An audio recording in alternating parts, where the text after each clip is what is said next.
Selamat siang, perkenalkan saya Rahmat Insan Siregar 240201020350 kelas MJ 408 untuk tugas mata kuliah Manajemen Sumber Daya Manusia 2 terkait dengan tugas UTS berupa menganalisis bagaimana organisasi mengelola sistem upah. Manajemen Sumber Daya Manusia pada Kanwil ICP Sumatera Utara 2.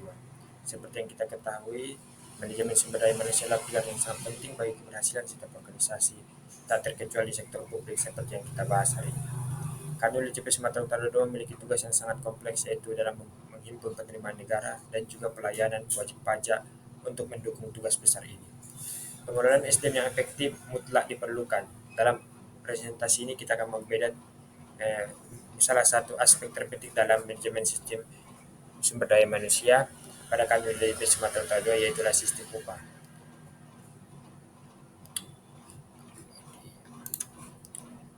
Mari kita kenal lebih jauh dulu terkait dengan organisasi.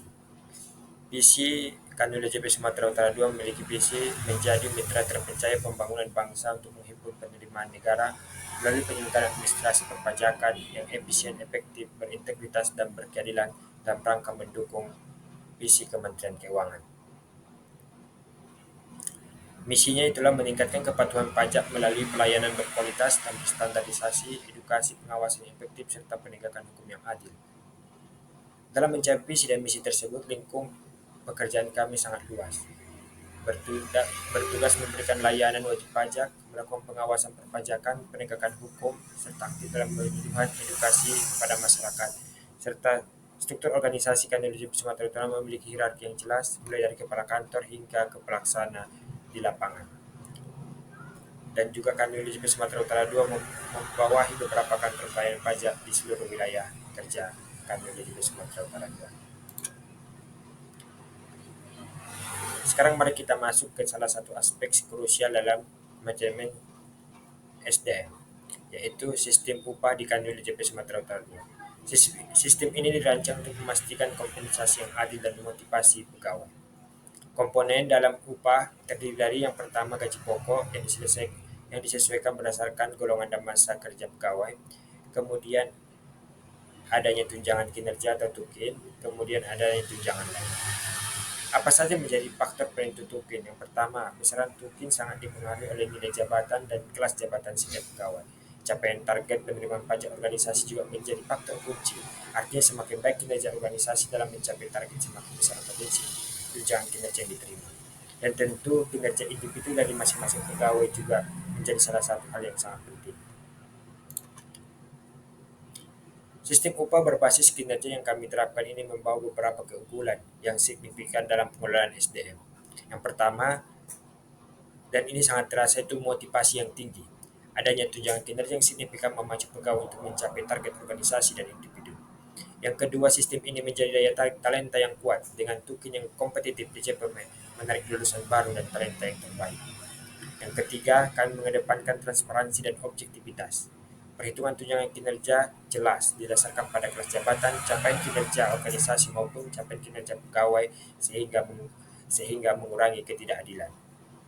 Dan terakhir, sistem ini secara tidak langsung mendorong kolaborasi karena adanya target bersama yang harus dicapai. Setiap unit dan individu termotivasi untuk bekerja bersama-sama untuk mencapai tujuan organisasi.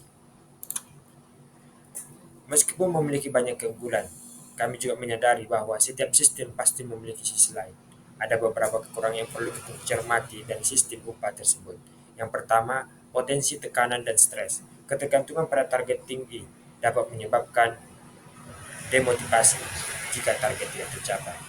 Yang kedua, kami melihat adanya keterbatasan apresiasi dan finansial. Sistem ini cenderung kurang memberikan penghargaan formal untuk kontribusi di luar target kuantitatif. Yang ketiga, adanya risiko fokus berlebihan pada kuantitas dalam upaya mengejar angka penerimaan pajak. Ada potensi untuk mengabaikan kualitas pelayanan dan inovasi demi mencapai angka penerimaan. Dan yang terakhir, terkadang muncul isu keadilan internal. Perbedaan kondisi wilayah dapat menyebabkan perspektif ketidakadilan antar unit dalam penerimaan tunjangan kinerja. Melihat kekurangan tersebut, kami memiliki saran peningkatan sistem upah yang perlu dipertimbangkan. Yang pertama, perlu adanya evaluasi struktur struktural toolkit. Kami menyarankan untuk memberikan bobot lebih pada kualitas pelayan inovasi serta membuat mekanisme yang menyangga untuk unit-unit dengan tantangan target. Kedua, sangat penting untuk mengembangkan pengakuan non finansial. Ini bisa berupa program penghargaan pegawai teladan, pelatihan khusus untuk mendukung pengembangan diri, membangun budaya apresiasi verbal maupun tertulis dari pimpinan. Selain aspek upah, pengelolaan manajemen stres dan komunikasi transparan juga krusial bagi kesejahteraan pegawai. Kami mengusulkan program kesejahteraan yang mencakup sisi manajemen stres, inisiatif, work-life balance, dan layanan konseling untuk pegawai. Selain itu, coaching dan mentoring dapat menjadi bimbingan yang fokus pada pengembangan karir dan keterampilan, bukan hanya sekedar pencapaian target. Dan yang terakhir, komunikasi kebijakan harus dilakukan dengan transparansi penuh, terutama dalam menjelaskan sistem, tunjangan kinerja, dan faktor yang mempengaruhi upah tersebut. Dari pengalaman dengan sistem upah yang berbasis kinerja ini, kami bisa menarik beberapa pelajaran penting untuk pengembangan kompetensi manajemen sumber daya manusia secara lebih luas. Pertama, kita belajar tentang pentingnya pay for performance yang seimbang. Sistem kompensasi harus dirancang sedemikian rupa untuk mendorong kinerja tanpa mengorbankan kesejahteraan pegawai. Kita menyadari bahwa kompensasi finansial, non-finansial sama-sama penting. Motivasi instruksi pegawai sangat krusial dan ini juga dibangun melalui apresiasi yang tulus dan kesempatan pengembangan diri.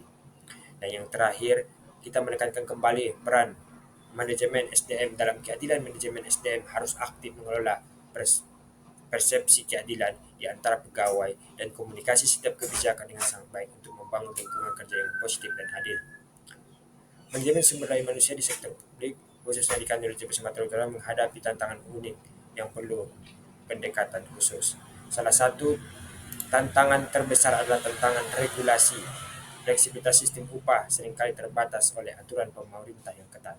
Untuk mengatasi ini diperlukan solusi kreatif. Kami harus mampu berinovasi dalam memotivasi dan mempertahankan karyawan meskipun dalam batasan regulasi yang ada. Oleh karena itu kami percaya pada pendekatan holistik. Dalam manajemen SDM ini berarti kita tidak hanya berfokus pada gaji dan tunjangan, tetapi juga pada pengembangan karir, lingkungan kerja yang kondusif, dan membangun budaya organisasi yang kuat dan positif. Sebagai penutup presentasi ini, marilah kita rangkum kesimpulan utama. Manajemen SDM di Kantor Sumatera Utara 2 harus terus menyimbangkan insentif finansial dengan kesejahteraan pegawai, serta membangun budaya penghargaan yang lebih komprehensif. Tantangan regulasi di sektor publik menuntut solusi kreatif dalam memotivasi dan retensi karyawan. Dengan pendekatan holistik yang mencakup gaji, tunjangan, pengembangan karir, lingkungan kerja, dan budaya organisasi. Untuk itu ada beberapa langkah selanjutnya yang kami rekomendasikan. Yang pertama, kita harus terus evaluasi sistem upah secara berkala, memperbaiki bobot dan mekanisme token untuk keseimbangan motivasi dan keadilan.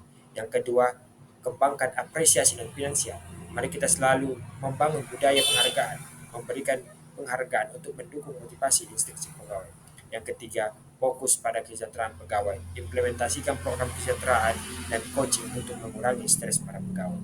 Yang terakhir, perkuat komunikasi dan transparansi, jelaskan kebijakan upah secara terbuka untuk membangun kepercayaan dan keadilan.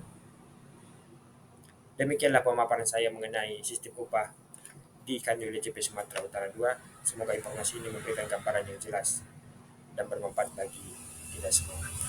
Mungkin cukup sekian presentasi untuk UTS Manajemen Sumber Daya Manusia 2 ini. Apabila kesalahan saya ucapkan mohon maaf. Terima kasih.